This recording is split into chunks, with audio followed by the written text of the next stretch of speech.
So Billy is the first person connected. Billy, you have any question? Good evening, Ajahn. Today I don't have any questions. Thank you. Okay, Yok Bay from New York. Good evening, Ajahn. How are you? Fine, thank you. I have two questions today. One for my friend, one for myself.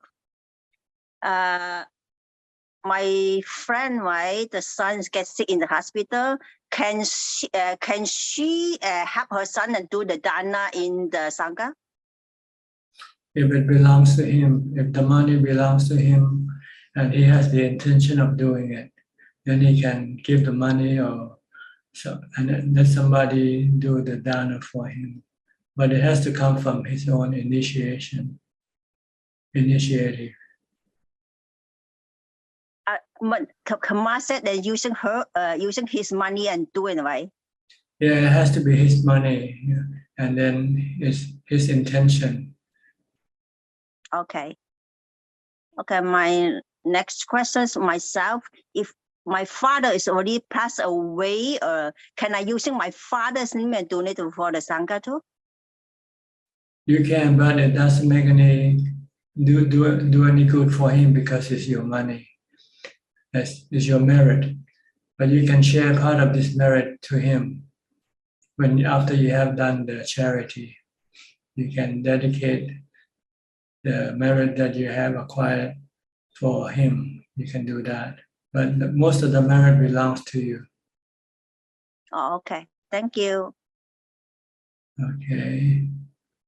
Naomi from Canada, Toronto. Hello, Ajahn. Yeah, you're an early bird today. I'm sorry? You used to come late in the day. Now you're early. Yeah, I'm doing a retreat. I'm at a cottage by myself for 4 weeks. And I had some questions come up now. Go ahead. It's going well here. I just had a doubt about if there's a difference in this kind of practice where I'm practicing alone and I can ask questions compared to staying in a place where a teacher can actually see where I'm going wrong and correct me, or if it doesn't really matter at this stage yet. Well, most of the time, you don't need the presence of your teacher to see what's going on with you. You have to be your own teacher, the Buddha say. You have to watch and then judge for yourself whether you're doing it right or not. And basically, you have to look at your mind. How is your mind? If you have dukkha, then there's something wrong, something you need to correct. And this is the goal of practice, is to get rid of the dukkha in your mind. So if everything goes well, there's no dukkha, then you're doing okay. And your mind is calm, peaceful, and happy. The goal is to get rid of your cravings.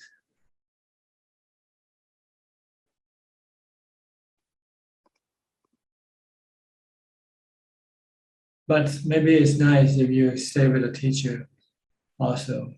But you only see he can only see what's wrong with you when he sees you, when you do something wrong. But anything deeper, you have to discuss with him. You can tell him, this is how I'm doing right now. Is it okay? Am I doing it right or not? What should I do? Maybe you might be doing the same thing and not moving forward. Then he might recommend doing something else to push you ahead, for instance.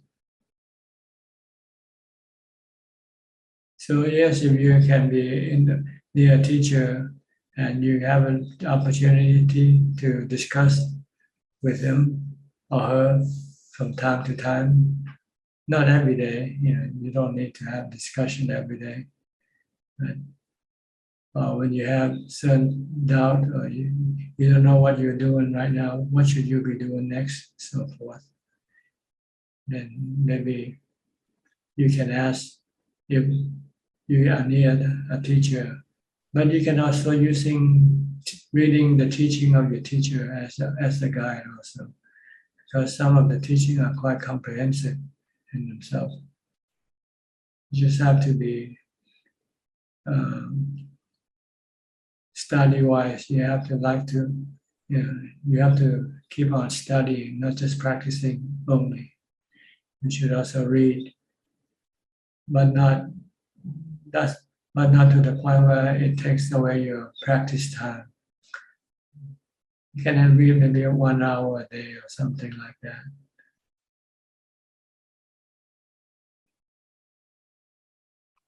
Okay. Okay, thank you very much. I have another question, which is just contemplating the noble truths, like the noble truth of dukkha. I wonder, why do we say it's Arya Satya, noble truth? What is it about it that is an Arya Satya? Well, it's a truth that will make you a noble person. A person who is free from dukkha. No other knowledge in this world can make you free, your mind free from dukkha or from suffering.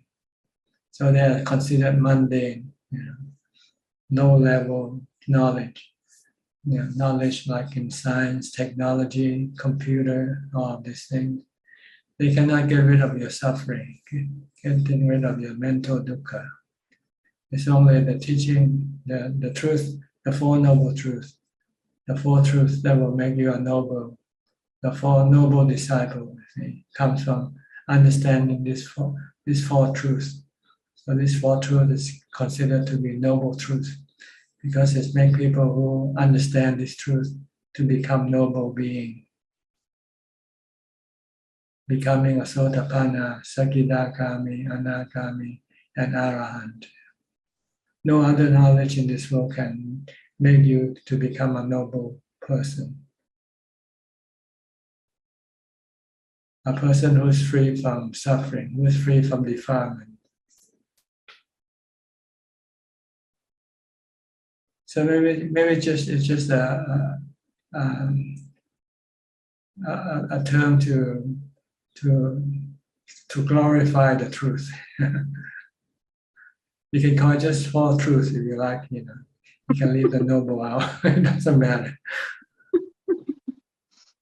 But I guess just in comparison, I think that's what they want to compare.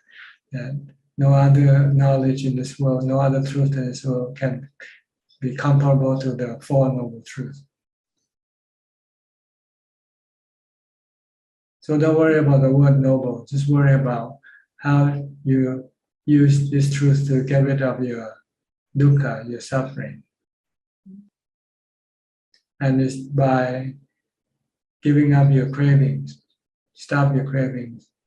And the way to stop your craving is to use the Noble Eightfold Path again.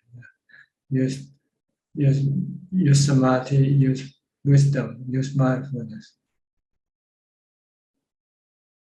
If you keep on practicing sila, samadhi, and panya, then you are using the truth, the fourth truth to get rid of your dukkha and your defilement, your cravings. Okay, that's what you're doing right now, right? You're meditating, you're developing mindfulness, you're keeping at least the 8 precepts. Then if you just keep on developing mindfulness, eventually you can get into equanimity, to calm, stillness. And then if you have more equanimity, you will be able to contemplate and see the truth and get rid of your cravings, eat more. And you need the strength of your equanimity to resist your craving. If you have no equanimity, your mind will melt when it comes face to face with cravings. Like butter when it comes face to face with with the pan on the stove. But with equanimity, it is protecting the butter from melting and can resist the craving, to resist to see, to hear, to feel, to touch things. So this is what you have to do. You have to keep practicing mindfulness and try to bring your mind to equanimity as much as possible.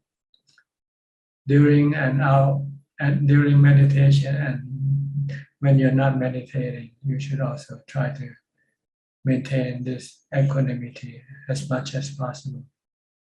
Then when you apply the Four Noble Truths, when your craving arises, then you can use the truth of the three characteristics to tell you that what you go after will give you dukkha sooner or later because of the impermanent nature and the anatta nature of the things that you are going after.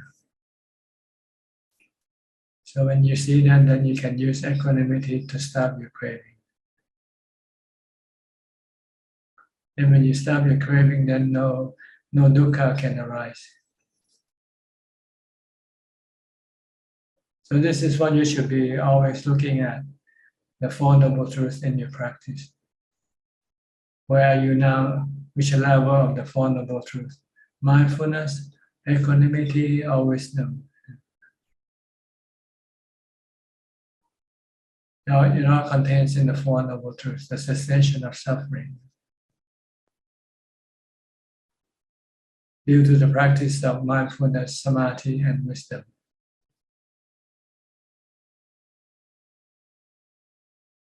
Okay. Thank you. I have one more question, if that's okay. For someone who's been very generous with their children and grandchildren, is that the same as if they're generous to other people outside the family, like charities? No, because it's harder to be charitable to other people than your own kind. See? So when you're doing charity among your own people, you still consider it's part of you. You're doing it for yourself, your kids, your children. But when you do it for some other people you don't know, then you are less focused on yourself. You're more focused on the people that you give, and you have letting go more. Because if you give it to your children, then you can expect at least if something happens, they will give you back or help you with you. But if you give away to somebody you don't know, then you might, when you need it, you might not have anybody to give back to you. But it's still a form of giving, but not as good as giving to stranger. But the best is to give to your enemy. Someone you really hate, because this will get rid of your hatred. You will overcome your hatred this way by giving to your enemy. Then you won't hate your enemy anymore. You'll love your enemy. That's why you give away your wealth to your enemy. But you don't have to do that experiment. This is just an example. So. But maybe sometime there might be an incident. It might require you to do this to your enemy. Then you can turn your enemy to become your friend instead.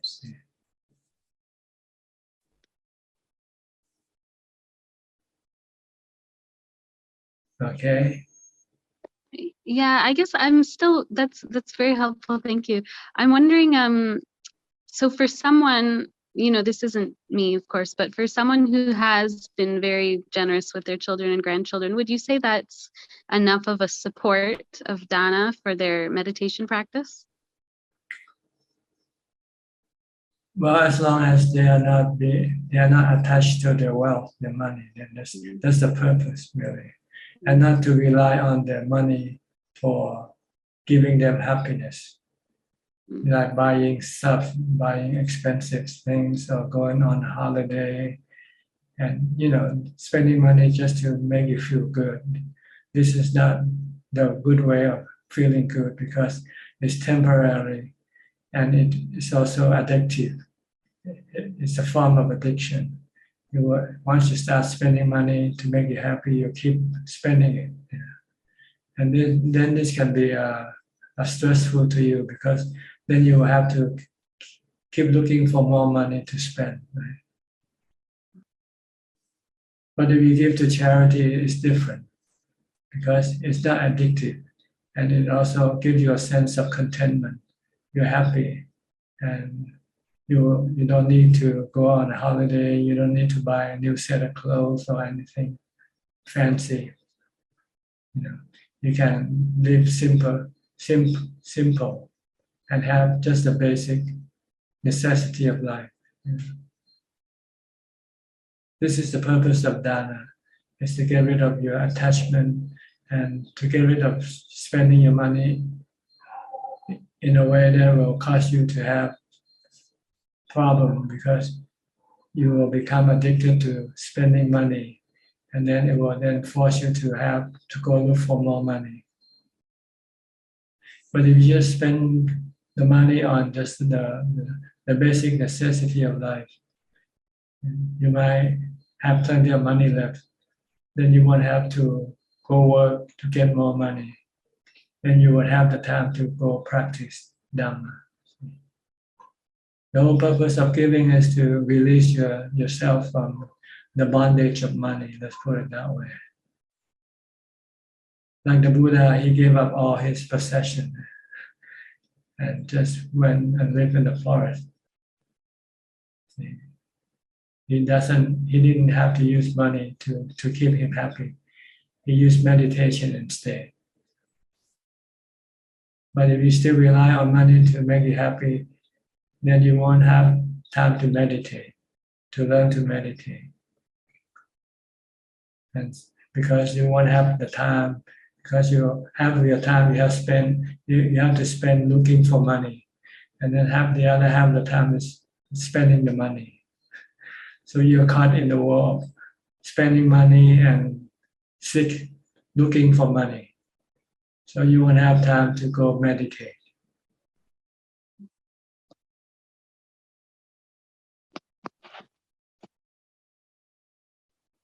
Okay. Okay, thank you very much. Thank you. All right. Next, Kek Yen So from Penang. Hey, Ajahn. Good evening. No questions. I'm listening, Ajahn. Okay. Kok Seng from Singapore. Thank you, Ajahn. I have no questions at the moment. Thank you, Ajahn. Okay. Karen from San Jose. You're an early bird, huh? You early rise, 5 o'clock in the morning. Yes, I want to catch the Dhamma worm. Good morning from San Jose. I have no questions. I'm happy to be here. I have a comment that I hope I'm messing up my microphone. The book I'm reading now, Beyond Birth, it's so inspirational. I just feel so grateful that you shared your early struggles, because I can just really relate, and how you stayed home for a year and what you did and how you overcame problems with starting out. That's just so inspirational for me. I'm getting a lot out of that. Okay. Are you waiting to finish the whole book before you post them, or can you post them as you go along?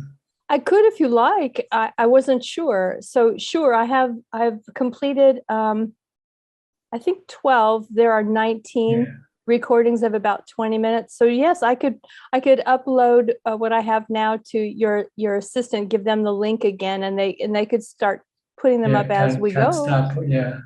Might as well, okay. Because we're planning to post on Facebook one episode a day. So we are on 7 now, I think 7 or 8 now. of them. Yeah, of against the defilements. Yes. But yes, sure, I'll do that today. I'll send the link and then upload what I have. And I've been finishing roughly 2 a day, and I'm working on a schedule of doing that and meditating, and just kind of rearranging how my day goes. And I found it very helpful. I have a lot of dukkha over my pronunciation, so I'm fighting with not worrying about it. And because I kind of went down a rabbit hole of YouTube of watching videos about how to pronounce Thai, and I thought, oh, this is a rabbit hole. I spent several hours and I thought, no, this is not practicing. I mean, enough so that I improved a little, but I just have to accept that it's just not going to be perfect. And But no hurry, okay? Just take your time. okay, yeah. As long as you finish with it and there's nothing else you need to do with it, then you can just send it to the link, up the link, and then we can download and then post it on YouTube first. Yeah, I find that I was pronouncing words that I thought were correct, and then just in the live Q&A that you just did, the last one, I realized I've been saying his name wrong. I've been saying Moon instead of Man. Ajahn Man, yes. Oh my! So if no problem, don't worry about it. No, don't worry about it. Okay. All right, thank you. It's normal, for different people from different language to pronounce things differently. Okay. But all right, I did. But we know who you're talking about. Okay, I just didn't want to be disrespectful, and if you want me to re-record anything, I'm happy to. So maybe it's the next project after you finish with afterwards. Maybe the biography of Ajahn Man. I think that can be interesting. That'd be wonderful. I'll send you yeah. the link of the book which you can download. And it's actually in luangta.com book section. Luangta LUANGTA.com. Luangta, is that how you say it? Yeah, luangta.com. Okay, sure. In the English section, and you can go to books, and then there are lots of books by Ajahn Mahabua. And he was the one who wrote the biography of Ajahn Man. Yeah, you mentioned that in Beyond Birth. Okay, that'd be fun. Thank you. Okay. I'm learning a lot. All right. Thank you for doing it. I think many people appreciate what you have done. Oh, good. Well, it's something I can afford to do. Costs nothing. Okay. Yeah. Thank you. Next, Gavin.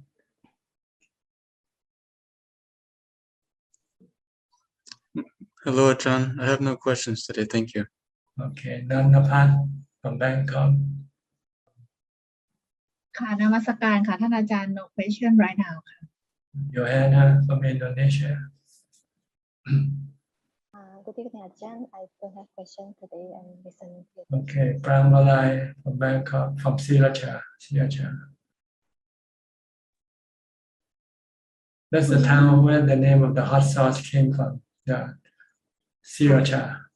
ศิราชาคือin บ้านอำเภอค่ะ Your work. ค่ะ You're still working, huh?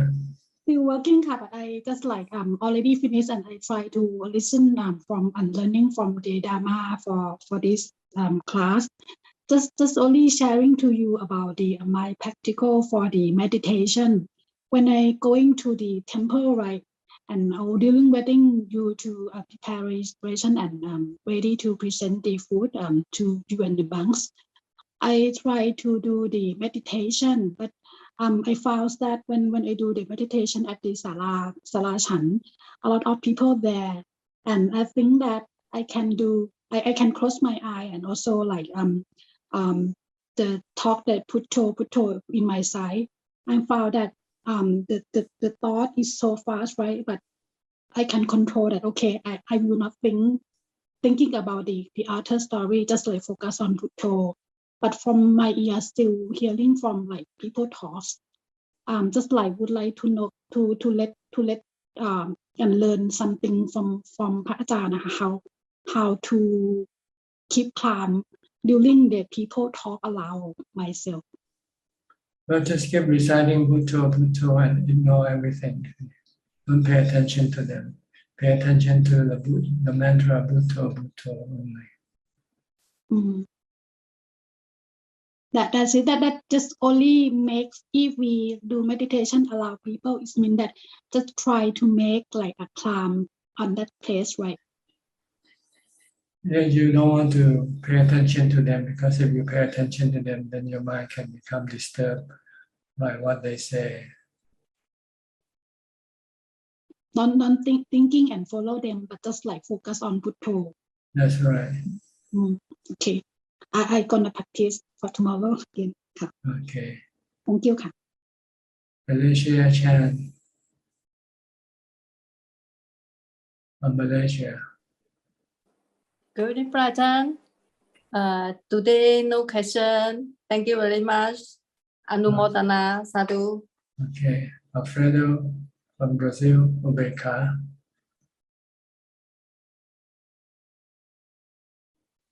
Hi, Bante. Hi. How are you? Okay. Good? I'm only boring, but it's normal. In weekend, rain a lot here.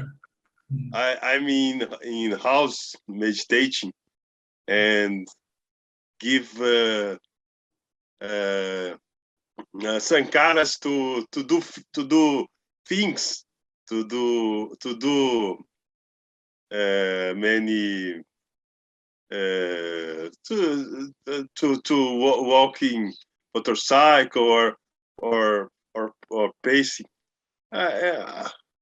Anytime I was boring, but not all time. I meditate. You have no equanimity when you become boring. Yes. You lose mindfulness. You let your mind crave for something, so you find things boring because you want something different. Yes, I use Asuba on for Asubas, the word, the things of word, the body and the meal, and Asubas helps me a lot because I looks like the words not belongs to me. I'm more affastment. The words and the things of words. It's I don't know. I like Ekagata Bante. Ekagata. The 50 factor of first jhana. Yeah. Only one things to all. Is to only have one. Yes, one. One which is the knowing. Yes, the knowing. Yes, Ekagata. I love Ekagata. I not entering in second jhana. I not enter. Only Ekagata is the enough. Fourth jhana. It's a fourth jhana. Ekagata is in the fourth jhana. It comes with equanimity. Ekagata is the 5 factor of first jhana. It is? I'm not sure. Okay, it is. Yes, the Vitaka, Vichara, Pichi, Sukha, and Ekagata. Okay. First okay. jhana. It's good practice, Bante. I like the life. Okay. I like the life. Keep on doing it, okay? Yes. Okay. No questions from you today, no? Okay. No. Thanks. Okay. I'll go to Kwan Lee Man next. Kwan Lee Man from Malaysia or Singapore? Hello, Ajahn. I'm from Malaysia. And you have any question today? Yes. Ajahn, I'd like to ask about the 4 foundation of mindfulness. Does the mindfulness of mind include all the activities of mind, like the thoughts, the emotions, and the 5 khandhas? Does it all include in the mindfulness of mind? See, you have to understand that the 4 foundation of mindfulness teaches 2 things really. First, mindfulness, how to develop mindfulness. And this you use the body when you're moving around, you focus on your body to keep your mind from wandering around thinking about other things. This is called the development of mindfulness. And then when you want to calm your mind into jhana, then you use mindfulness of breathing when you sit down.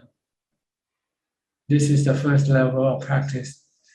Once you have passed this level and you have strong equanimity, strong calm, then you can then apply the next level we call wisdom or insight, to study the nature of the body, the feelings, and the mind. See? And what you asked me is something very advanced, which I don't like to discuss because it's useless, because you won't be able to do anything about it anyway. It's beyond your ability to. I mean, if you already know, you won't ask me. If you ask me, then it means you're not ready for it yet. Okay. So but just to answer your question, when we talk about the mind, we're talking about the emotions and the mental objects in the state of mind, like restlessness, agitation, peace, anxiety, worry, joy. These are all states of mind, which they are under the 3 characteristics. They keep changing. Right? When you think of your mind, sometimes you're just happy, right? Then sometimes you're just sad. Sometimes you're just boring. Sometimes you just worry. Sometimes you're just restless. These are the states of mind which you want to study and learn to cope with it. How to cope with it? You need to have equanimity to understand that it is impermanent, it's changing, it's anatta, it's something you cannot always control. If you want to try to control them, and if you could not do it, then you can have dukkha. But if you just flow along with it, let it be, then you would have no dukkha. Same way with your study of the body and your feeling. They are all anicca, anatta. If you leave them alone, there will be no dukkha. If you try to change them, manage them, doing it to please you, then you can get dukkha, because they will not be yielding to your demand, your craving.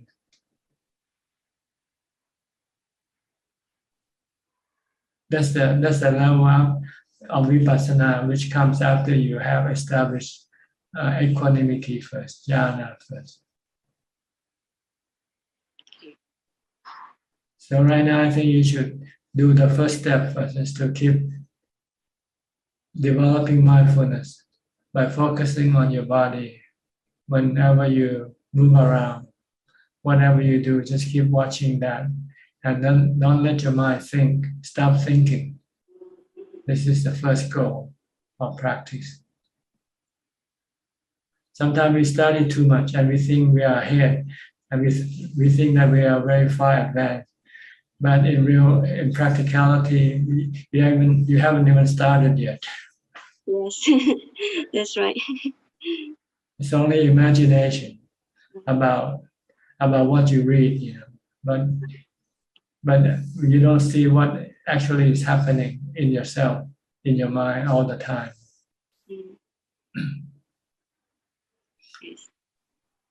So you need to first develop mindfulness to be able to stop your mind from moving around temporarily.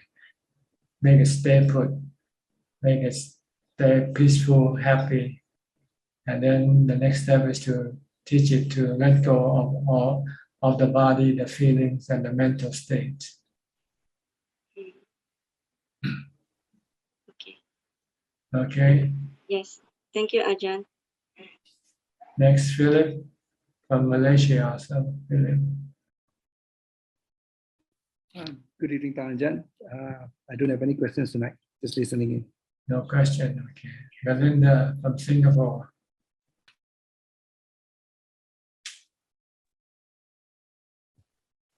Just listening in at Ajahn. No questions for now. Thank you. Kafai Lim from Malaysia. Good day to you, Ajahn. I have no question today. Thank you. Alvin from Malaysia also. Are you Alvin Lee in the Q&A? Yes, Okay. Ajahn. Good evening. I've got no question as well, Ajahn. Thanks. Professor Kenneth from Switzerland.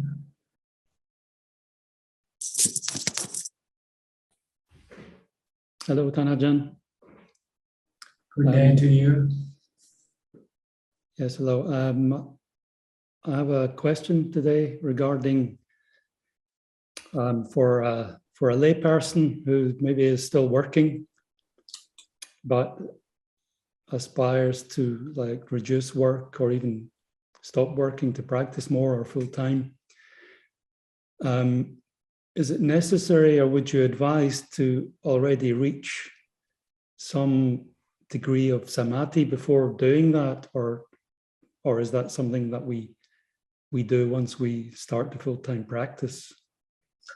Yes, I think if you have some ability to enter into samadhi, maybe even not for a long time, but at least you have tasted the taste of calm, the peace that you have acquired from meditation, then this will be an inspiring factor that can make you give up your old way of life, the way you depend on sensual pleasures to keep you happy.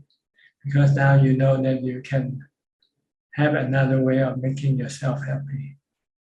Then you want to devote more time to this practice. Then it becomes natural for you to want to have more time.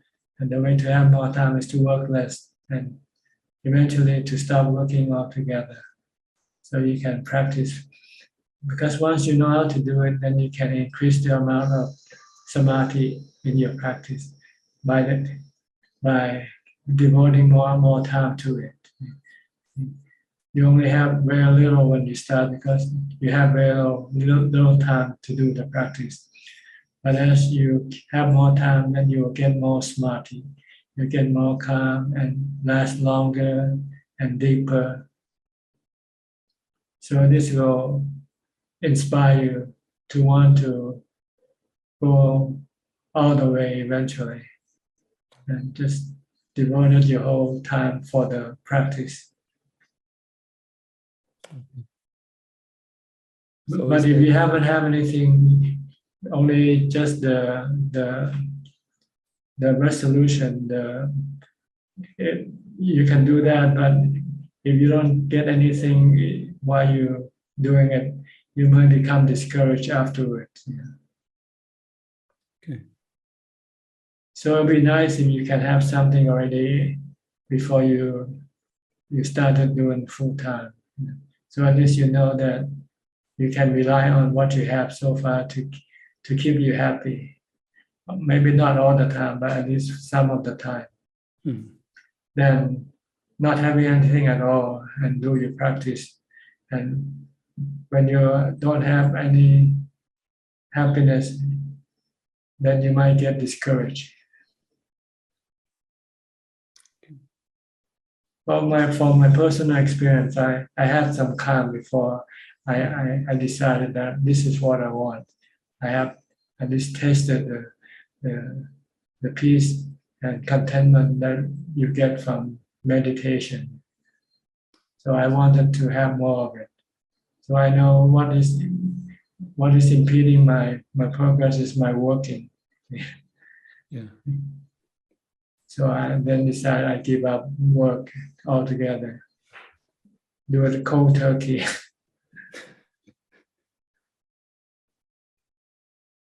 Okay. And then just concentrate on the practice. Okay. So I think it varies from different individual. You know. I cannot. There's no set formula, I guess. Mhm. Yeah. Okay, Tanajan, that's very helpful, your comments.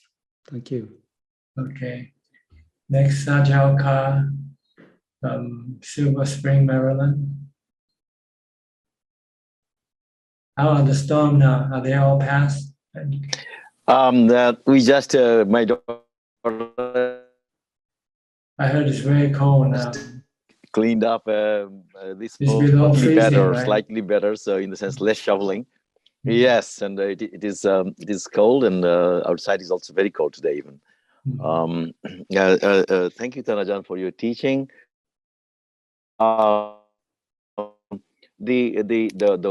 This thing, the ekagrata is carried over to Sanskrit. Is ekagrata actually means one pointedness. Now, That's right. now when I was reading about Buddhism, I thought that it has something to do with the or connected back to the meditation object. Could this be the breath or something?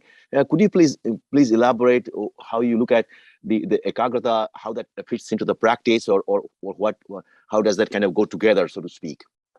I think it means single-minded, concentration on just one object, such as your breath.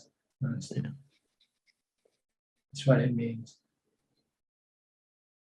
Single. Or Buddha, right? Eka means one. Or the word Buddha. Yeah. So in that case, it could be the breath, or it could be the word Buddha. Or That's right. As long as you absorb in one object, then you have ekakata. You're not thinking about other things. Thank you. That's all, huh? That's all. Thank you. Okay. B. Ravi from Bangkok. Good evening, Tanajan. So this evening, actually, I have two questions, but I think the first one, you kind of answered it from Professor Kenneth already. So I'll just ask the second question. Sorry, can Tanajan hear me? Yes, perfectly. Okay. So when we meditate and we want to do contemplation, I understand that the three main objects of contemplation is the body, the sickness of the body, and death. So is it necessary to do all three of them at the same time, or we should just focus on one at a time, but just do them frequently? Well, ideally, I think you should do the body first because it's easier. It's the easiest. It's something you can see. You know, while with feelings and the mental state are more subtle, and your mindfulness might not yet be strong enough to see them as clear as the body. So you want to study the body first, and also the goal is to be able to let go of your body, not be attached, not to see that the body is you, that you and the body are two separate entities. So that whatever happens to your body doesn't happen to you. When the body gets sick, the mind don't get sick with the body. So the mind can stay aloof or stay apart from the body if it has equanimity.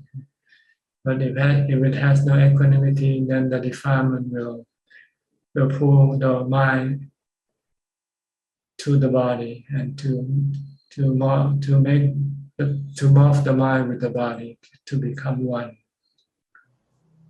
So you want to first use jhana to separate your mind from your body. Then after you come out of jhana, when it becomes interacting with each other, you want to constantly teach your mind that you and the body are not the same.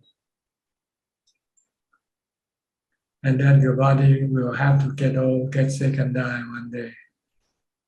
And then you will want to teach your mind to let go of your attachment to the body If you have any attachment, you will have the desire for it not to get old, get sick, or die. Then you will have stress,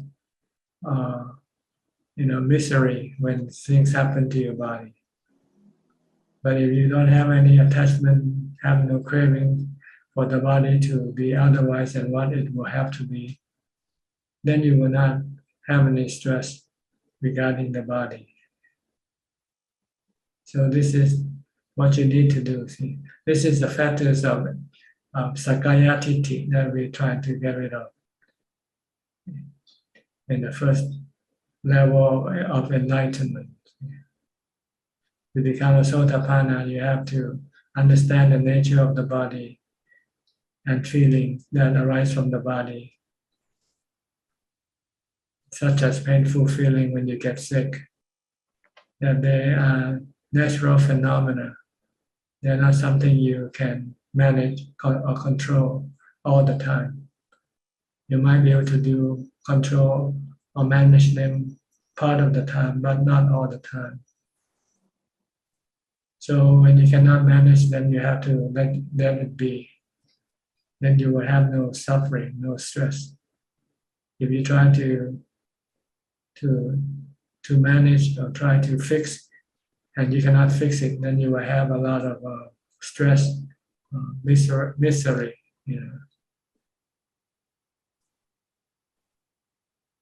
Understand?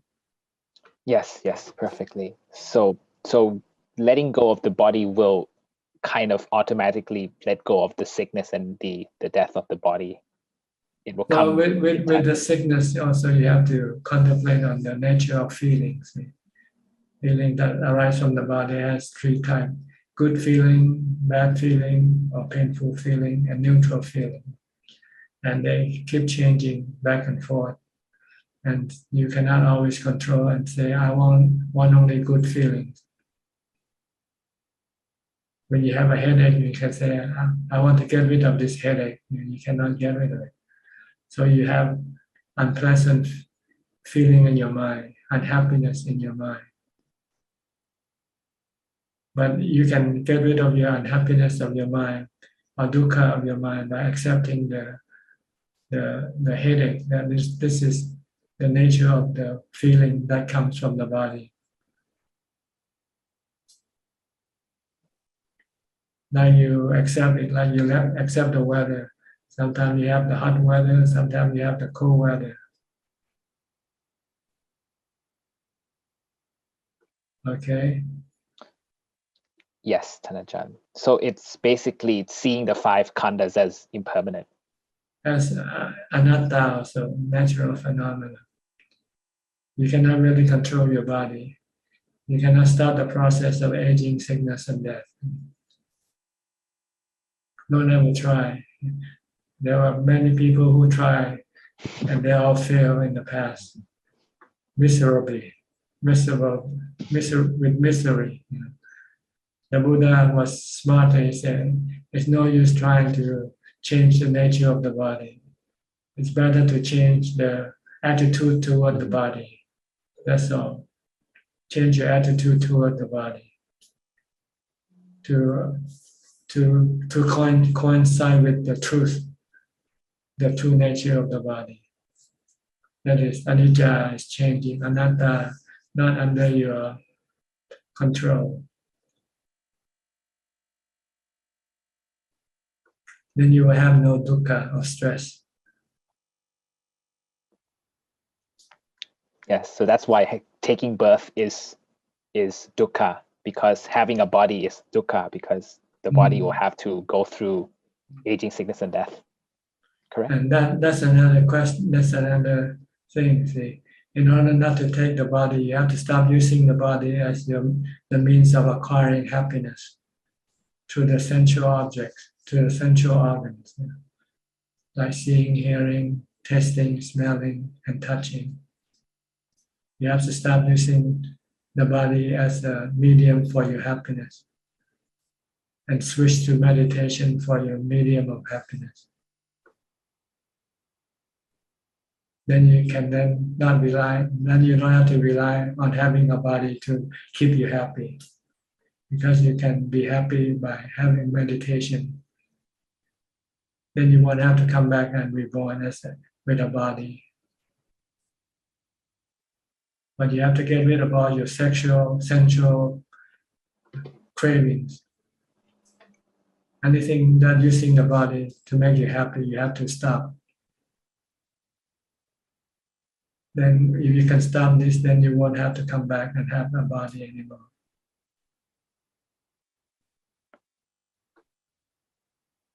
Yep. So getting rid of all the the attachment to the body would get us enlightened, according to what you just said. Halfway.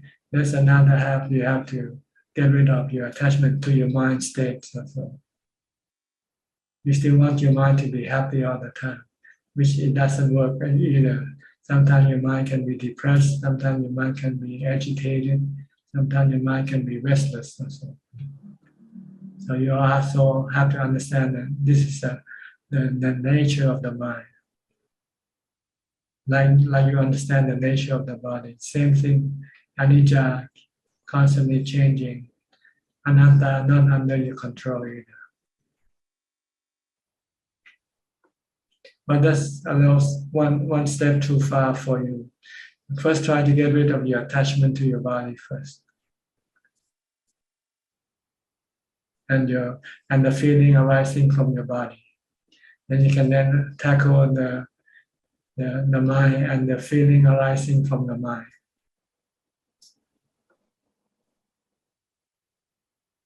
Understood, Thanachan. Thank you very much. That's very insightful. Okay. Thank you. Let me go to Charles first. Okay, Charles from Bangkok. Charles.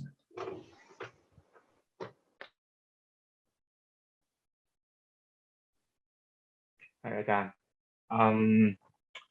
I have two questions. Number one question is about the Vipassana mindfulness practice and the subconscious mind. I observed my friend, including myself actually, that after we practice for a long time, but we're facing a situation, we also kind of auto-react. So kind of automatic make a reaction. It seems like it depends on the subject matter, right? There are certain circumstances we act automatically, certain circumstances we can handle it mindfully. So my question is, how can we really aware our deep inside subconscious mind? What do we have inside? Well, you don't need to know that. You don't need. Yeah. You just know your conscious mind, know your defilement. That's all you want to know. Know when your defilement comes up and try to. Okay, fine. But yes. But okay, and our conscious level, we can handle mindful enough to handle a situation. But a lot of time, our conscious mind cannot handle a situation because our reaction is really automatically from subconscious level. It's not, just like we react. And actually, in the modern science, right, they're saying that 90% of our reaction is from subconscious mind. But because maybe they get based on past experience. But in the Buddhism, I may think about maybe even a past life, it maybe impact this life, the behavior. So in the deep meditation, for me, I'm in a meditation. Sometimes it's something coming up. For example, a few years ago, I have one experience. For example, when I meditate, suddenly I can remember all the people like cheating me, borrow money, borrow something, not return to me, since like 5-10 years old until recently, 20, 30 people. Very clear, the name, the picture, the story, everything. But after maybe one day later, I cannot remember anything. But during meditation, I see very clear, remember very clear. So like the memory, deep memory, when I meditate, I can call back, but very fast I forget. But actually, I think I'll let go all this cheating money already, but deep inside me, still remember. So this is one example. So automatic response reaction based on our past experience, maybe this life or previous life, that our conscious level not able to control, basically like that. The feeling is like that. Because you don't have enough mindfulness. Yes, correct, Ajahn. The more mindfulness you have, then you will be able to control your reaction to everything. So ideally, we can address those outstanding issues in my mind rather than a general better mindfulness. Maybe we have something that's deep in my mind, kind of bother, but I don't even aware of, right? So if we can take it out and deal with it, right? So maybe can, solve the problem once and for all, right? I just thinking. Well, you have to find out yourself because I don't know how to do it. I only know how to stop it by using mindfulness. Okay. I see some of my friends, they are very high level samatha chant, right? But they still kind of not able to control the automatic reaction. I think maybe the samatha, the vipassana is not strong enough, I think. Even their chant is very strong, but they're not able to control the situation, probably because they are not practice vipassana strong enough. Can I explain like that? Possible? Yeah, because the equanimity is not constant, not continuous yet. If you can maintain a continuous equanimity, then you will always be just merely knowing. You won't be reacting. The mindfulness is not strong enough. Mm-hmm. Okay, I have another question about the elderly people learning meditation and mindfulness. For example, the people retire already. So we try to encourage them to practice. They are quite active. For example, they feel physically they cannot maintain the posture, and their wandering mind, they cannot really focus, something like that. Is there any method to help them overcome this elderly people practice meditation? Yes, they have to reborn. They have to reborn and get a new body, and do when they're young. Yeah, don't wait until they're old. It's too late when they're old. It's too late. You cannot teach an old dog a new trick. Does it mean that elderly people are more difficult than young people when practicing meditation? Right. Like old dog with new tricks. Yeah. Can they double the effort to compensate that? If they have intention to change themselves, then they might be able to do it. But I actually have some friends, they already have Alzheimer. I think some other friends suggest that if you practice meditation, it may help, right? But they are already 60 years old. It's too late. You have to start early. You have to start early.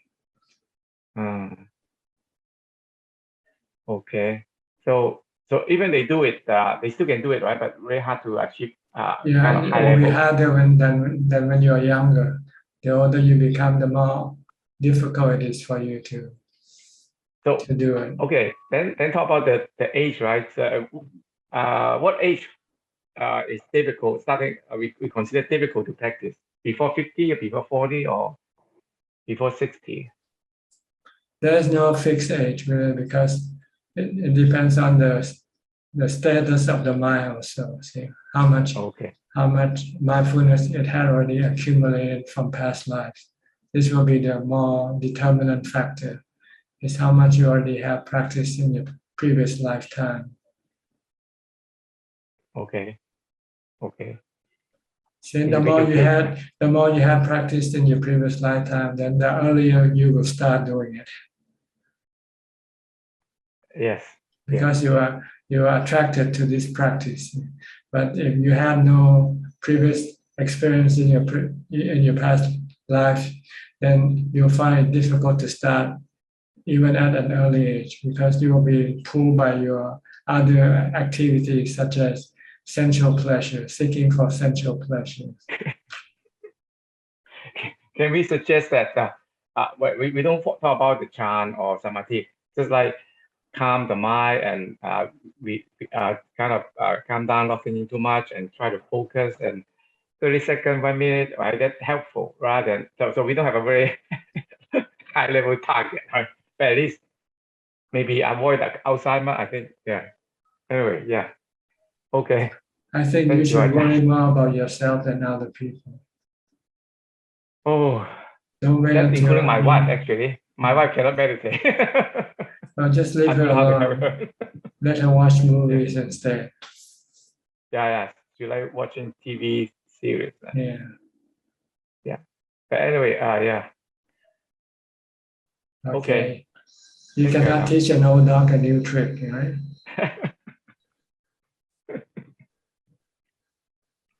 Okay, thank you. Okay, thank you, Ajahn. Evie from Indonesia.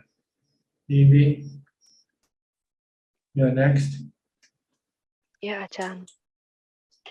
Namo Buddhaya, Ajahn. Can Ajahn hear me? Yes, perfectly. Ajahn, I want to ask, what's the meaning of the Dhamma and the eye of Dhamma? The Dhamma and the eye of the Dhamma. Yeah. Dhamma is the Four Noble Truths. Ultimately, it's the Four Noble Truths. Like what, Ajahn? Dhamma is the Four Noble Truths. And the eye of Dhamma is the eye that sees the Four Noble Truths. The mind that sees the Four Noble Truths is called the eye of Dhamma. Such a person can have, and such a person can have the eye of Dhamma.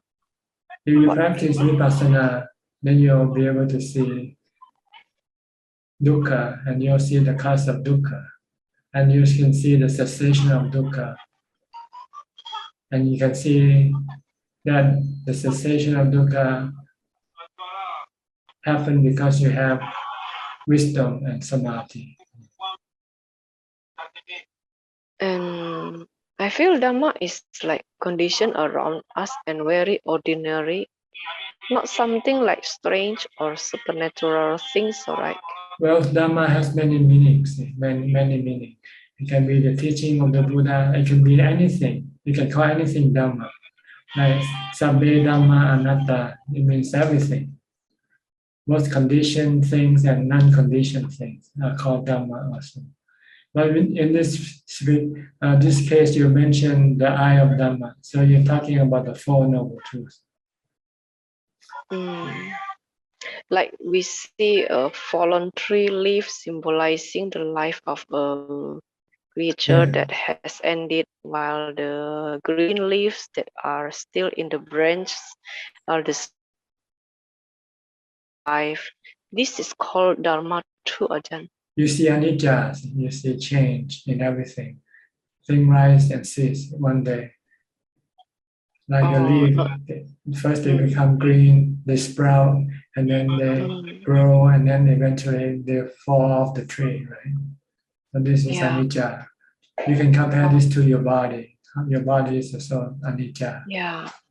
And this is wisdom. See?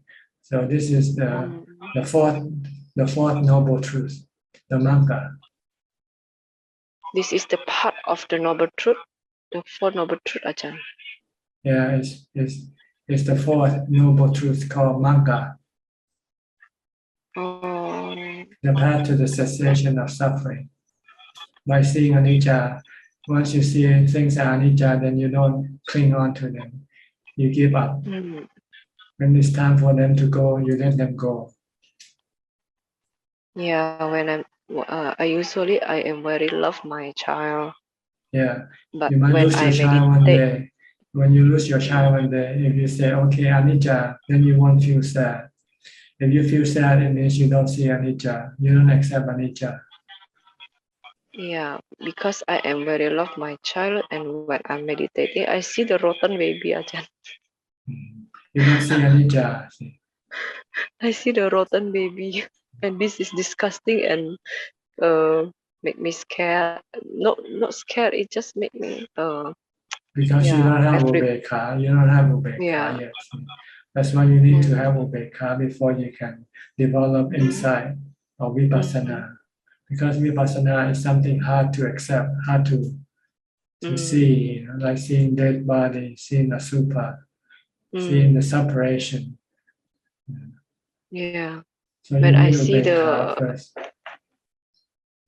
when I see the rotten baby, I feel, wow, the very cute baby, but when the body getting rotten, it's But like you this. you don't have any bad feeling when you see rotten pigs, right? Rotten baby pigs, roasted pigs. Yeah. You enjoy it, Still right? don't know. But when you see your body being roasted, you have sadness. What's the difference between your body, your baby's body, and the pig's body? They're the same thing. Their bodies, right? Yeah, it's true. So I want to must practice more and practice more, right? Yeah, you have to switch your object. When you see your rotten baby, then you have to think of the rotten pig body that you roasted pig body. No lah, I know Then you in say, pig oh anymore. my baby is just like a pig's body. Yeah, this the same. Like If I this like morning I roasted pig, then I should like my rotten baby also. yeah. Everything is asupa. I think I think everything is asupa. Like this morning I see the rat crossed by car, and his intestines, everything comes out. And oh yeah, this is asupa. You I don't just like like that. corpse. You don't like corpse, but you don't mind. You don't like dead turkey, right? You put it on your table. I just see, oh yeah, this is the truth. If you put a dead human body on the table, you probably run away, right? Yeah, maybe. Because so stinky, Ajahn. One, so stinky. Two is very because Well, we never see. you can roast the body before you put it on the table, like you roast a turkey body. Yeah. So I happy. Okay lah. Sometimes I see something like I meet a problem. Don't know how to solve. You judge things. You say, oh, this body is good. It's dead. It's good body. Like chicken, dead body is good. Duck body is good. Pig body is good. But a human body, this is not good. No lah, Ajahn. Everything is the same. Everything is the same, really. Have intestines, have a blood, have everything. Have flesh, have skin, have everything the same. everything the same. Have a fana. Everything is the same. Have a hair, same like us. So what the difference? So Our delusion makes them different. See. With vipassana, then you see everything as the same. Yeah, it's the same. Okay. Okay, Ajahn. All right.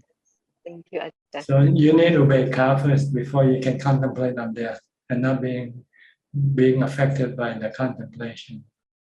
Yeah. If you don't have upekkha, you have aversion for asupa, you have aversion for corpses and dead bodies.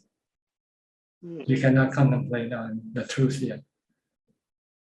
Yeah, Ajahn. Must have jhana first. Yes. You have to do a lot of jhana. You have to have a lot of mindfulness first. Okay, Ajahn, will try. I do it every day. So I don't. I do it every day. Okay, then you should see whether you can look at the unpleasant thing yet. If you cannot yet see it, then you don't have enough upekkha yet. Okay, Ajahn. I will do it. Okay. Okay, Next. thank you, Ajahn. Lillian from Bangkok. Lillian. Good evening, Ajahn. I have one question today. If you have a very strong feeling towards someone, very negative feeling, other than doing meditation to control our own emotions, does it also help to specifically do the loving kindness meditation to that person? Does it help?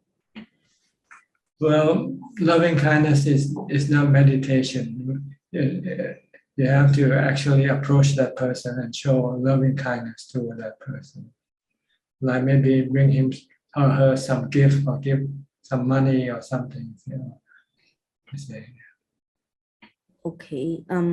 But just that sometimes when you generally okay with that person, but sometimes I don't know, when he or she does something wrong, the emotion just come up naturally and it's very, very hard to control. So it still depend on meditation at the end, right? Yeah, you need mindfulness to control your emotion. Still a long way to go then. Yeah. If you still react to what you see, whether by attraction or by aversion, it means you don't have enough mindfulness yet. Okay. So just to be merely neutral, just to merely see and not have any reaction toward that person or that object. Okay. So practice more mindfulness and meditation to get into ubeka. Okay. Okay. Thank you. That's all I have. Then you'll be like Alfredo. Yeah. Okay. Thank you. Okay. Yep. Sri and Czech and Vancouver. It's quite early for you now, 6 o'clock. Huh? Yes. Yes, Hello, Ajahn. Canada.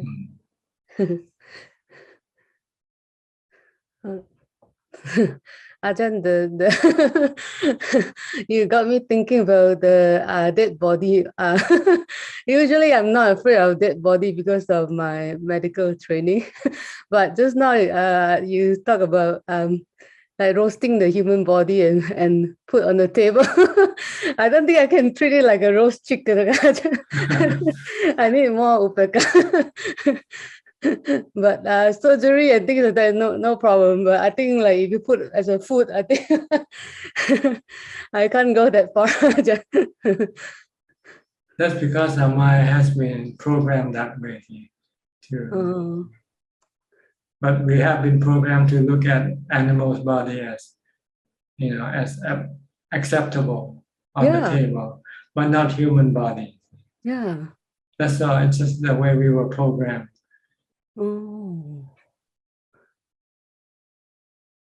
But if it's a Sotapana, they can accept Ajahn, right? Like they no problem. Like don't. For anyone who has ubeka can accept, you know, because ubeka will just will have any reaction, emotional reaction to what you see.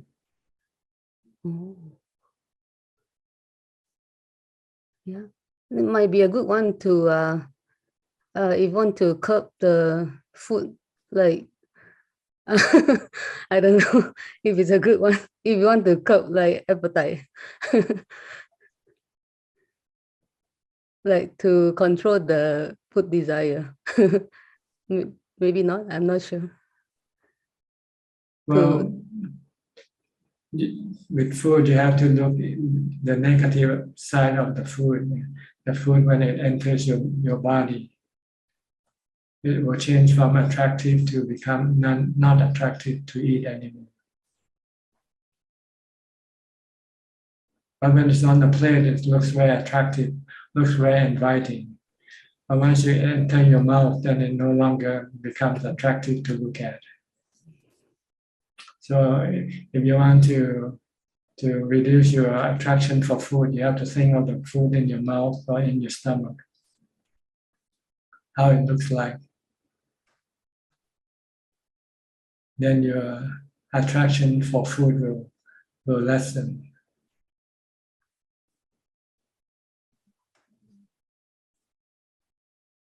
Okay, where are you? Are you still listening?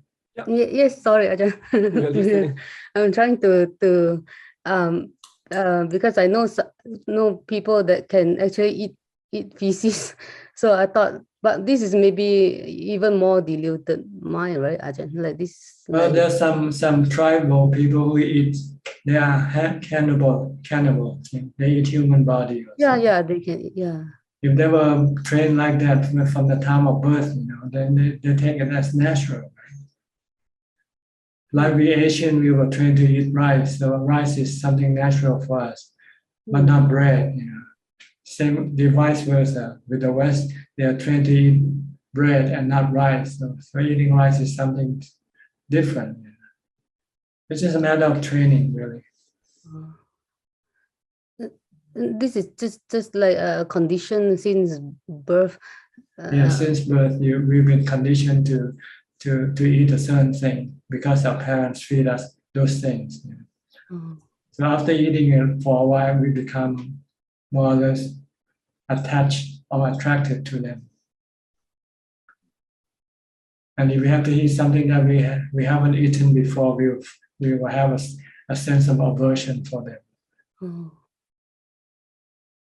But if we train, like if we have upeka, we don't have any like aversion or any attraction. You're just merely looking at it.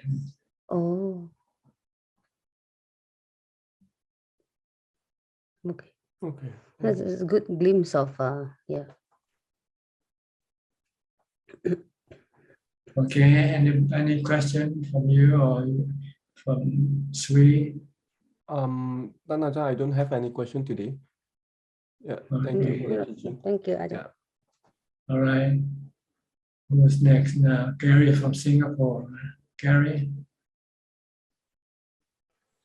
Good evening, Ajahn. No questions from me tonight. Thank you. Okay. And let me go to Facebook. I think Facebook now. Facebook, any questions? Yes, right now we have 2 questions from Facebook, Ajahn. First question from Soon Hin Yo. Ajahn, please correct me if I'm not doing it right. When we focus on the mantra Putto during meditation, do we need to time it with our breath or solely on the word Putto? Thank you. You can do either. You can use it with your breath and you can do it alone. It's up to you. Next question from Yapto. Namaste, Ajahn. I have a question. How to solve obstacles in meditation, such as feeling lazy and sometimes feeling achy? Thank you. Sometimes you will have to go and live with someone who is more diligent. Like if you go to live in a monastery, then they have schedule for you to do practice. Then this will force you. They'll ring the bell and then they expect you to join the meditation practice.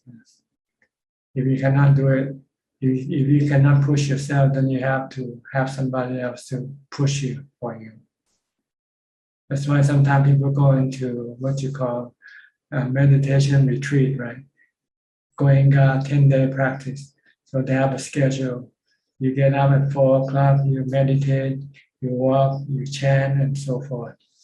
You'll be constantly forced to do the practice. But if you're on your own, then you might not be able to do it. So you need to have somebody to kickstart your practice first by going into meditation retreat until you start to have the discipline to do it on your own. Then you won't need to go to the retreat anymore. Then you can practice on your own. And one more new question, Ajahn. Question from Sen Yin. Will Sotapanna constantly have equanimity? As regarding the body, yes. Yeah, but not as far as death and sickness and aging is concerned, but not with sexual desire. You still have sexual desire that it hasn't yet got rid of. And will Sotapanna have any kinds of fear? Thank you. As far as regarding the body, it has understood the nature of the body, and it knows that there's nothing it can prevent the body from being attacked or die or killed. So That's it all, just accept. Okay. We have another person who just entered. Say Yuan from Singapore. Hi, John. I've got one question today, and recently I attended a meditation retreat over the Christmas to New Year holiday period. So for the first few days, I was struggling with a lot of sloth and torpor and was feeling tired. But after overcoming it, then the next few days were filled with a lot of restlessness and a lot of sensual craving. So I found it very humbling because like normally in everyday life when I'm very busy doing work, I always imagine that if I can go to a retreat setting where there's no work to do, I will be so peaceful. But there I was like in a retreat setting without any responsibilities of work, but I still couldn't find a peace of mind. So it was very humbling. So just like to ask Ajahn if in future, if I attend similar retreat situations and this occurs again, what is a skillful way to deal with this? And also leading up to the retreat, how can I conduct myself such that I have the most conducive mindset to attend a retreat? Yeah. You have to be constantly mindful.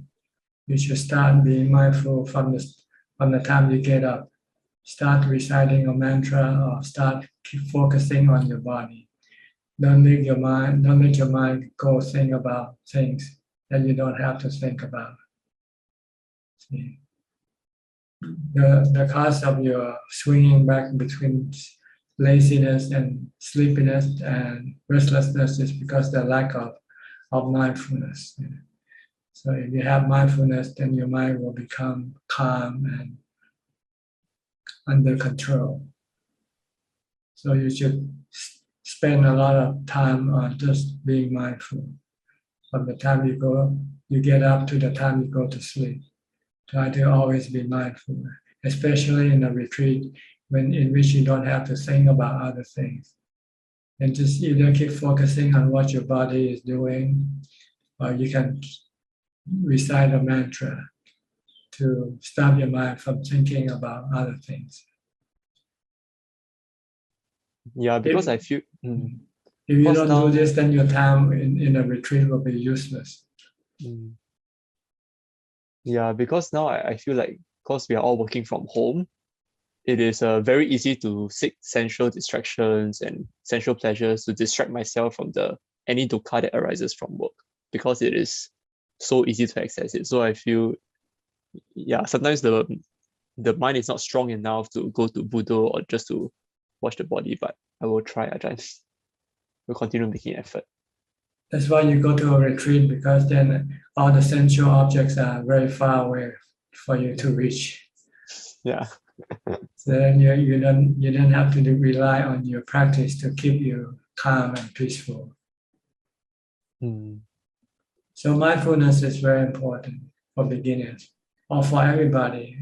Every level of practice rely on strong mindfulness to keep you calm and continue on with your practice.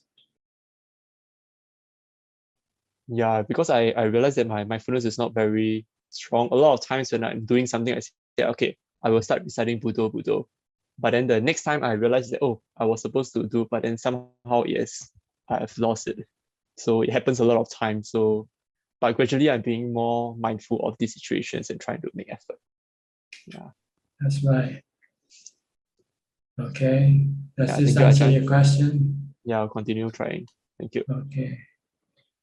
Anybody in the room would like to ask some more questions? You're welcome. Yui, you raise your hand first. Yui, okay. Ajahn, regarding about the Sotapanna, I want to ask, has the Sotapanna can still hate or dislike someone, or can argue and get annoyed with such an unlikable person? I think this is a question you have to find out for yourself. I cannot answer it for you. Because Ajahn once Because said, it's useless. Because what I say won't change yourself. So it's better for you to become a Sotapanna and find out for yourself. yeah. No, because what said Ajahn has said that Sotapanna has a ubekha, but can have regarding the body. Regarding the body. If anything about the body there would be no problem. But there are other things that a Sotapanna is still attached to, like his partner or her partner. See. If someone takes away his or her partner, a Sotapanna can still get angry, right? Oh, so the Sotapanna is the ability to release attachment from His own body, his own body. Right. He But can accept death, can accept sickness and but aging, in emotion, but he cannot accept losing his loved ones yet. See. He still loves. oh yeah. But in emotion, the Sotapanna still can have emotion, like usually people, right? Yeah, he still have sexual desire. So the partner still wants to have a wife, a husband. Okay, Ajahn. Okay, thank you. That is all, Ajahn. Okay. Anybody? Oh, Sajal, Ka. Okay. I'm going to actually thank you, Jonathan, for your teaching. I'm going to actually kind of latch on to what Kane raised, and I actually Professor Kenneth raised, and that there are all over the world there are lots and lots of the temple monks who actually do perform rituals. I mean, I'm talking about Buddhist temples, right? So they have actually also abandoned the householder life to become a full-time monk, really, right? The meditation may not be their repertoire, but they're doing something. So I'm actually asking you to comment on these things, because there are lots and lots of temple monks who are actually dealing with suttas and giving lectures and what have you, and doing the rituals and stuff like that.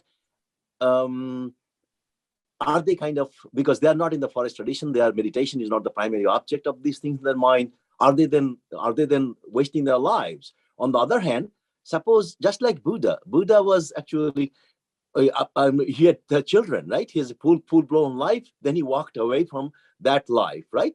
After looking at this thing that anicca, dukkha, anatta, that people are getting old and dying and things like that, and became wanderer, really, right? And then he learned to meditate. But before that, at his time, there are lots and lots of wanderers, even right now, who actually have basically living from alms, given by other people, and living on these things. Buddha came and talked about these things, anicca, dukkha, anatta, and the vipassana, and how to see that doing these things can give you the peace of mind through meditation, but not the liberation, because for the liberation you have to see the anicca, dukkha, anatta, and then he gave the world this eightfold path and everything else. But before that, I'm saying that what if somebody chooses to become a temple monk? Isn't that like or rather just give up the householder's life and proceed and find it for himself? Because a lot of the ordained monks actually disrobe, right? And that is in some countries is actually allowed. So what I'm actually saying, that even if you don't succeed that in meditation, what's wrong with making that progress in this lifetime? Can you repeat the last sentence again? I'm saying that what is wrong with taking that leap, because you are attracted to the Dhamma so much so in this life that you want to do it. But what if you just take that leap of Dhamma and go, and whether you are able to meditate that along the way or not, that is still a worthwhile goal. I mean, is that too romantic way of thinking, or is that feasible? And a lot of people probably do that. See, before you can jump into doing something, you have to know how to do it. If you don't, then you won't succeed. Like playing golf, if you just said, I want to play golf, then you just go enter the tournament without practicing. You won't be able to play golf. So you have to know your ability first before you jump into doing something, whether you can do it or not. But going back to the point about the temple monks, there are lots and lots of Buddhist temples who are not meditation centers or meditation teachers or doing meditation per se. So are they then not making some kind of progress towards the Dhamma path in terms of becoming either a Sotapanna or other levels of the development? That is my question. Well, I don't think I can answer this question because I don't know them. See, because normally if they go to a ritual temple, that's because they might be attracted to the rituals, and they thought that this is what Buddhism is about, just to chant and give blessing to lay people.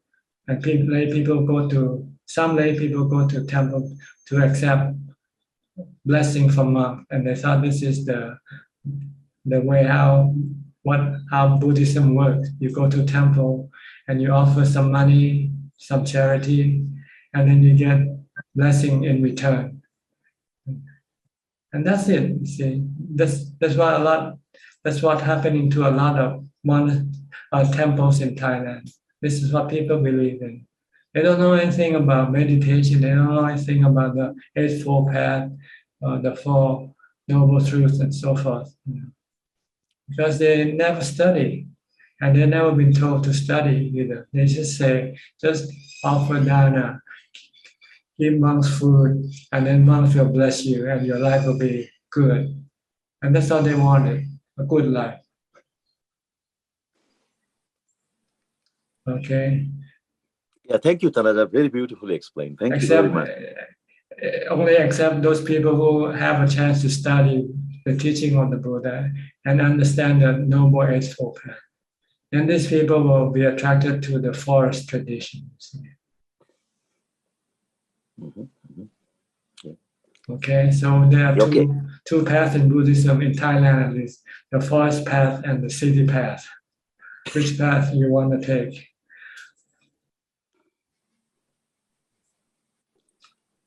A lot of people take the city path because it's more comfortable than the forest path.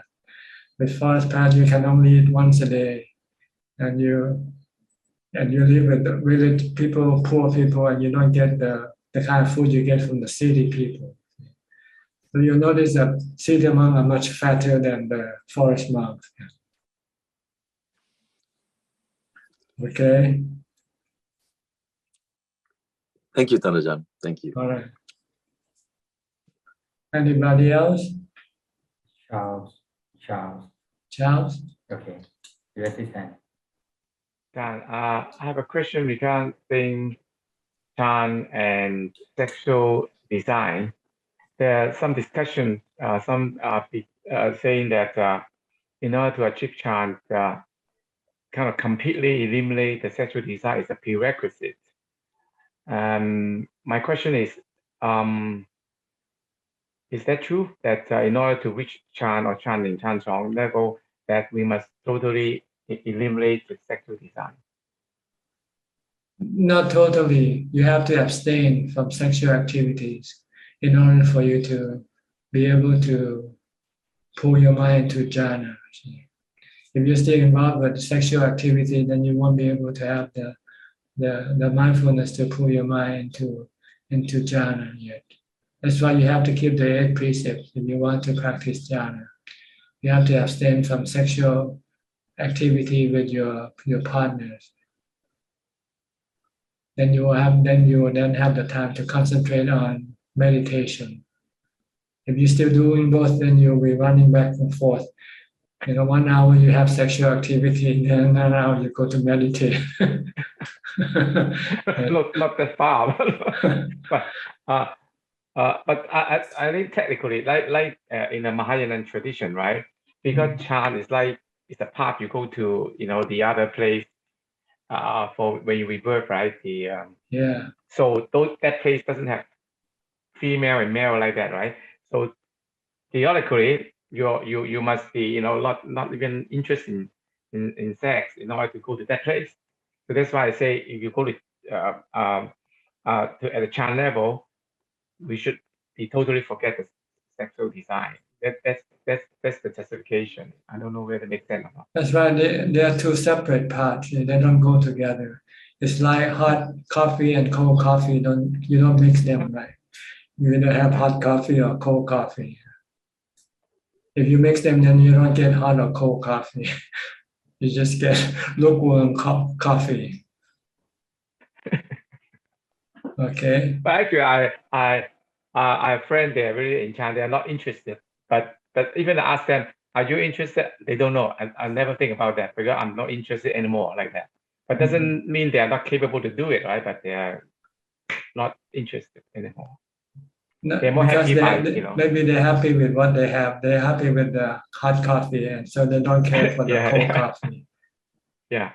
Maybe one not day, prerequisite, maybe but one day when the yeah, shop closed and there's no hot coffee for them to drink, then they might think of having cold coffee instead. Maybe one day they might lose all their money and they lose all their wives and husband, and they have nothing else to make them happy. Then they might turn toward the monastery and say, maybe I should try meditation for a change. Can we say that when they're on the path of samadhi and chant, they will adjust themselves automatically, right? So we don't need to really argue about that anymore. So they will. Yeah, they give up the other path in order to go to the other path. You cannot have them both, like I said. You cannot have your cake and eat it too. Okay. Okay, thank you, Ajahn. All right. Anybody else? Any question? Felicia? Okay, Felicia. Brother, I have two funny questions. Okay, number one, for ghosts and Dewa, do they have family like human? No, they are in a dreamland. If they have family, it's just mentally created in their mind. There's no physical. Ghosts also like this. Yes, when you sleep, you can dream about having family and husband and wife. Ghosts don't have family, right? Not physically, no physical body, but they have mental bodies in their mind. Okay, thank you. Number two, ghosts seem like human. When they die, they are not willing to leave the ghost world. Repeat again. Can you repeat again? Okay. Ghosts seem like human. When they die, they are not willing to leave the ghost world. They are not willing to live in the ghost world. Yeah, right. See, when you die, when the body dies, you enter into the dream world. Whether you like it or not, you're stuck there until you get a new body. No, I mean human, like human life. Everybody don't want to die. Don't like to live the human world. Like ghosts, is it seem like human? When they die, they are not willing to leave the ghost world. No, they don't know they are living in the ghost world. They think they're living in the real world. Like when you dream, you don't know that you were dreaming, right? Until you wake up, then you say, "Oh, I was dreaming." So that was how real the dream world would be for ghosts, for spiritual beings. They think they are living like you and I are living right now with a body. Because I see many people scared die, don't want to live the human life. Then I don't understand. What about the ghosts? Is it seem like human? When they facing die, they are not willing to leave the ghost world. Well, when they dream, then they also dream like they are being human. See? And so then, if somebody attack them, they also don't want to be attacked in their dreams. Okay, thank you. Mulutana, satu. Okay. Facebook. Okay, Facebook. So more question from Facebook,ท่านอาจารย์. First question from Sen Yin. How to maintain equanimous when managing naughty and disobedient children? Thank you. Just treat them as somebody else's children, not your own. Next question from To Tang Peng. Hi, Ajahn. I find that while practicing mindfulness in daily life, my mind can move from reciting Putto. Then suddenly I switch to watching what body is doing or switch to watching my breathing. So I pull back my mind and continue to always putto, or just aware on how the mind moves. Thank you. Just try to stay with the one you pick, but you can change as long as you don't think. The whole purpose of having mindfulness is not to think. So if you use putto and then you want to switch to watching your body, that's also okay. Is that all? Yes, that's all,ท่านอาจารย์ Okay. Okay, Sri.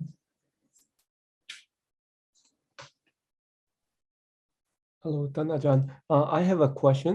When we recite Pudu, like sometimes under what condition that we have to recite, like fast or slow? If you are more distracted, then you might want to do faster. If you're not distracted, then you can do slower. Sometimes you have lots of thoughts trying to distract you, then you might want to recite the mantra faster. Or sometimes if you're distracted by some painful feeling, for instance, then you might want to recite more faster to keep your mind stick with the mantra and not let it go to deal with the painful feeling, not to react to the painful feeling. Oh. But if the mind is normal, then you can use the normal speed. But when the mind is in crisis, then you have to use a quicker speed to deal with the crisis. Okay. Okay. But sometimes, like when I recite fast, like sometimes I feel like I can get tired. The mind.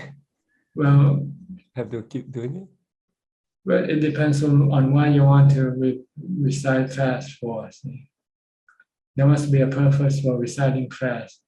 And if you feel tired, then you can slow down or take a brief break and to see whether you're still thinking or not.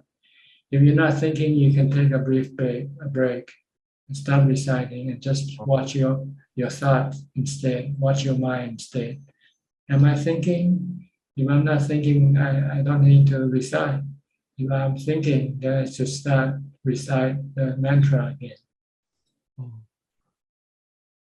Tan Ajahn, when I recite fast, sometimes I can get to a pleasant feelings.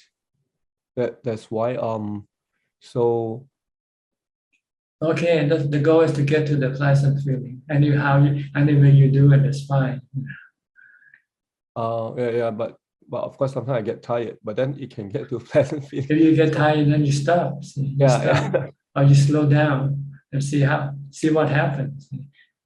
Or you can switch to watching your breath instead. If you're tired of reciting the mantra, then watch the breath instead. Replace it by watching the breath. Then you don't have to recite, but you still being mindful, watching your breath if you're sitting. If you're not sitting, if you're eating, then watch your eating instead. Or if you're washing your dishes, just keep washing your dishes.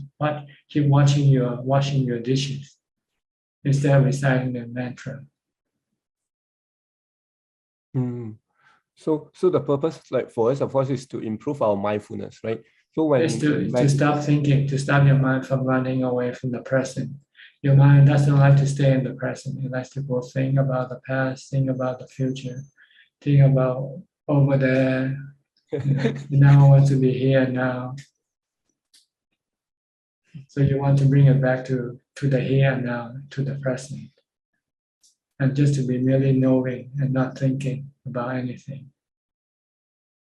So you need mindfulness to do this for you. Oh, okay.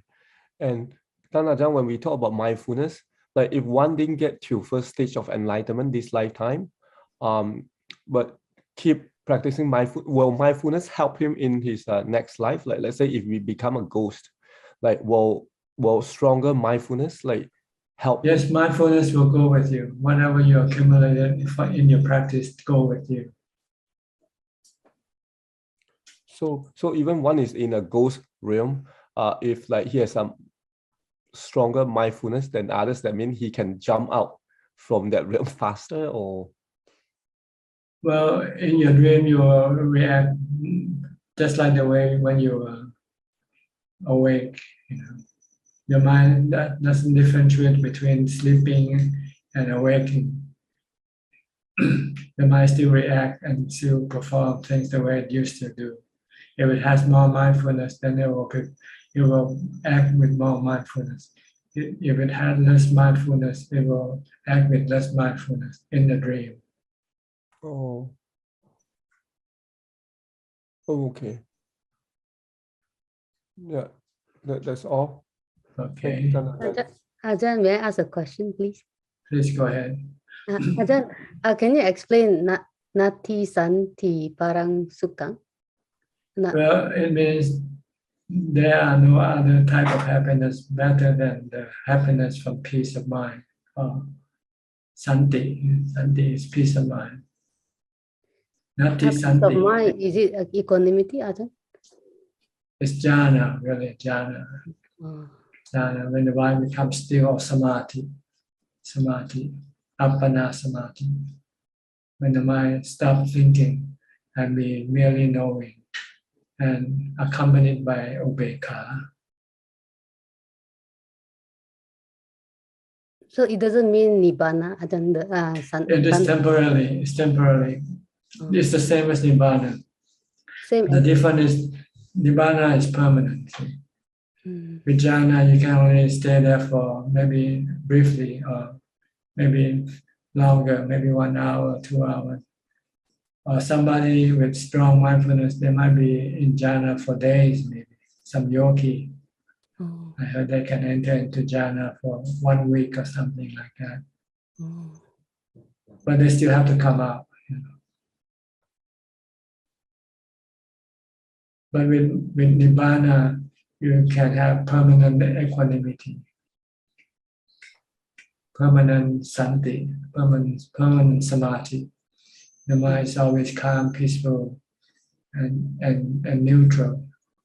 Doesn't react to anything, like the droplet of water on the lotus leaf. They don't interact. They just coexist. So a mind with equanimity doesn't react to any sensual object or any mental object. It just merely know. See them come and go, see them rise and cease.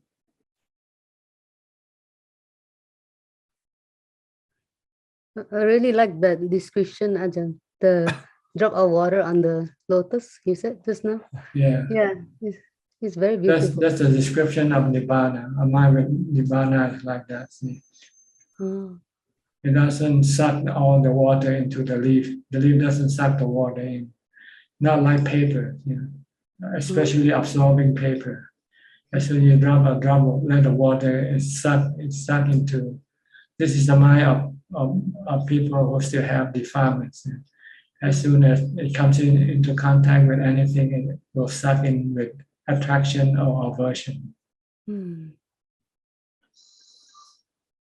But with an enlightened mind, just remain merely knowing. I really love that description. Yeah, thank you, Ajahn. This is the expression we use in Thai Buddhism. A droplet of water on the lotus leaf. You never heard of this before? Maybe it's not in English. I think maybe the sutta also has it. Maybe the Buddha also mentioned this. Mentioned it. Yeah. But I'm not sure if he say lotus, but I think maybe also leaf, maybe. Maybe on a leaf. Yeah, but you compare with I didn't hear about the paper one. I think you compare with the paper. So there's a comparison. I like the comparison. Yeah. The mind of unenlightened people is like a piece of paper. When you drop some water on it, it will stuck. It will be sucked by the paper. But with the leaves, they don't suck the droplet of water. We have to laminate the paper, Ajahn. Yeah, laminate paper. or plastic. Plastic covered paper. but the leaf is much more beautiful. But it means that an enlightened mind is not absorbed by, is not being overwhelmed by things that they come into contact with. Not like the unenlightened mind. When they come into contact with anything, they become consumed by what they come into contact with, either by happiness or by sadness. Yeah, that's really good. Like consume and overwhelm. It's beautiful. The description. Thank you, Ajahn. Yeah, thank you, Ajahn. Okay. Anybody else? Well, let's go to your hand up first. Okay, your hand. Ajahn, I want to ask about something Ajahn told B. Rafin just now, that how we treat our body as anicca and anatta. That's the same thing that we have to treat our mind as anicca and anatta. Like one day we feel depressed, the other day we feel happy. So we have to treat it like anicca and anatta.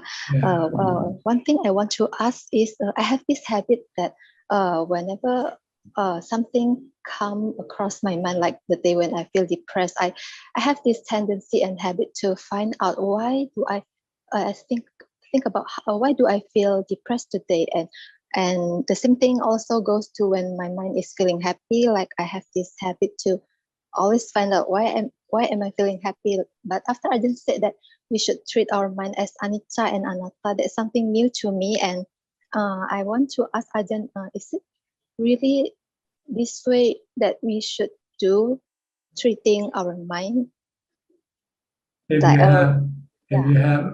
If you have wisdom and equanimity, then this is the way to treat everything, because you know that you cannot force or control everything. Okay, so it's better just to leave them alone. Then you won't have. Then you don't have any stress in trying to fight with them. See? Yeah, it's something new to me, and I think it's better to flow with them rather than to fight with them. And somebody posted in the, I think Gavin says it's better to flow with the Dhamma than to fight against the Dhamma. The Dhamma here means the truth. Okay. The truth of anicca, dukkha, anatta. So actually, my habit to like to find out the reason why I feel depressed and happy is just the act of fighting against the Dhamma. Right, Ajahn? Not unless you think according to the Four Noble Truths. Oh, yeah. You can not the mental state you want to find the suffering behind the mental state. Why am I not happy with this mental state?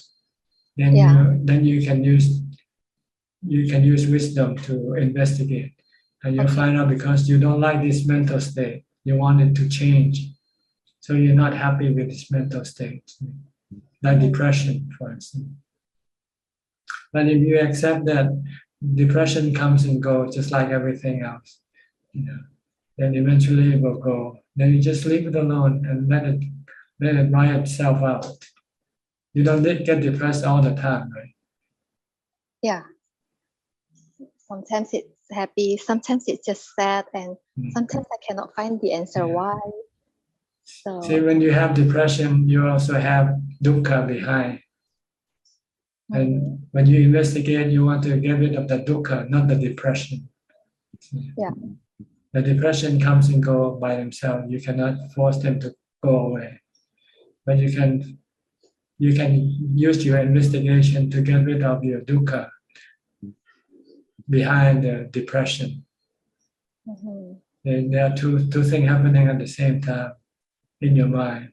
One is the mental state of depression and the reaction to this mental state, which causes you to have stress. You can get rid of the stress by not reacting to the mental state, by accepting the mental state as being anicca and anatta. Yeah. like the same way you do with feelings, or the same way you do with the body. Mhm.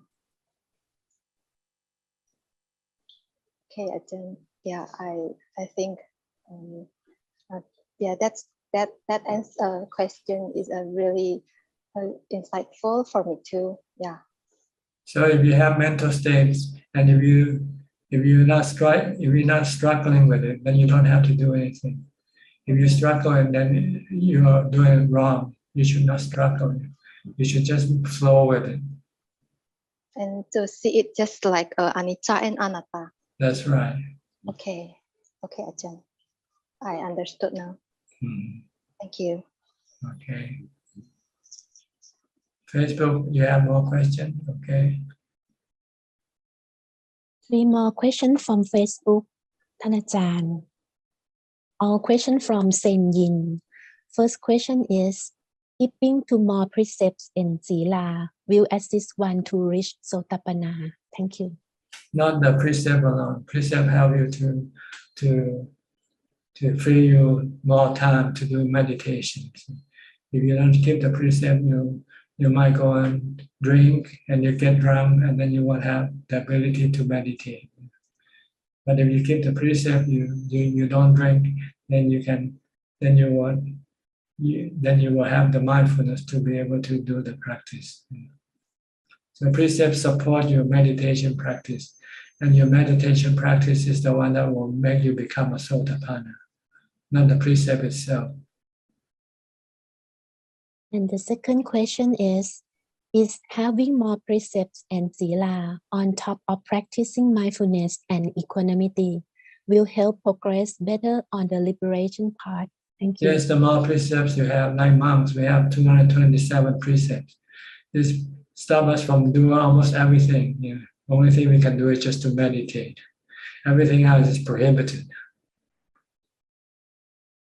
And the last question is tiredness also a fault feeling created by the mind? Thank you. Tiredness? Yes. It depends. Sometimes if the body really gets tired, if it's real, it can be real or it could be imagined, created by the mind. So you have to separate the two. That's all, Ajahn. Okay, that's all. Anybody else? We're almost running out of time now. We have 4 more minutes left. Evie again? Okay, Evie. This is final question, Ajahn. I want to ask about my meditation. Right now, my meditation is more toward just knowing from the breath in and out. Here, there thoughts comes and go and know. If I expel them violently, it will cause me uncomfortable. So I have to adjust slowly, like filling water into a small mouth bottle. To enter knowing full takes 2 hours, sometimes 2.5 hours. After entering knowing fully, it's very feel comfortable, clear, and no boring. I can pay attention very clearly here. Is this also the part of samadhi, or is there a name that fits this situation, Ajahn? This is the mindfulness that you are developing while you meditate. When you first start meditating, your mindfulness is not strong enough. So you have to keep on watching your breath. And then slowly, your mindfulness becomes stronger and stronger. And then eventually, your mind stops resisting, stop running away from the breath. And then you feel comfortable. And just knowing only the breath in and out, That's right. and out. Not, when you first start, your mind wants to go somewhere else. So you have to keep using mindfulness to pull it back. So you feel uncomfortable when you first start meditating. That is not samadhi, Ajahn. And why sometimes when I meet the very comfortable, like I have explained in, I think it's samadhi, but I don't know lah. Very clear, very how it's hard to explain, Ajahn. It's very hard to explain. And tomorrow I cannot find that connection trace again. Why is very hard to find the right connection trace, Ajahn? Like today I met very good samadhi, maybe, yeah, but tomorrow cannot. The That's connection because is of not. your mindfulness. The mindfulness is the one that causes your meditation to be good or bad. Yeah. The mindfulness is the key of that. That's right. Mm. Okay. Okay. All right. Thank you. Okay, everybody. Happy? One more question from Facebook. Okay. Yes, one more question from Sen Yin. Are the negative emotions like aversion, jealousy, also false feelings created by the mind? Thank you. Everything is created by the mind. When you use mindfulness, you can stop all this creation or wisdom, either way. But it's easier to use mindfulness first. Just recite the mantra, then your jealousy or your aversion will stop temporarily. And if you want to stop it permanently, you have to use wisdom to see that things that cause you to have aversion or jealousy, anicca, dukkha, anatta. Okay. Okay, that's all. If nobody else have any question, I would then have to call this meeting to an end. Thank you for your participation, and I hope you have benefited from this meeting again and help you advance in your practice. In the meantime, please stay safe, stay mindful, and keep on practicing. One day you will become enlightened. If nothing changes, I'll see you again next week. Thank you and goodbye. สาธุเจ้าค่ะ Thank you, everyone. Bye, Ajahn. Thank you. Thanks, man. Thank you, Kula. Bye bye. Good night. Good night. Thank you, everyone. Bye bye. Thanks, Amy. Bye. Bye bye.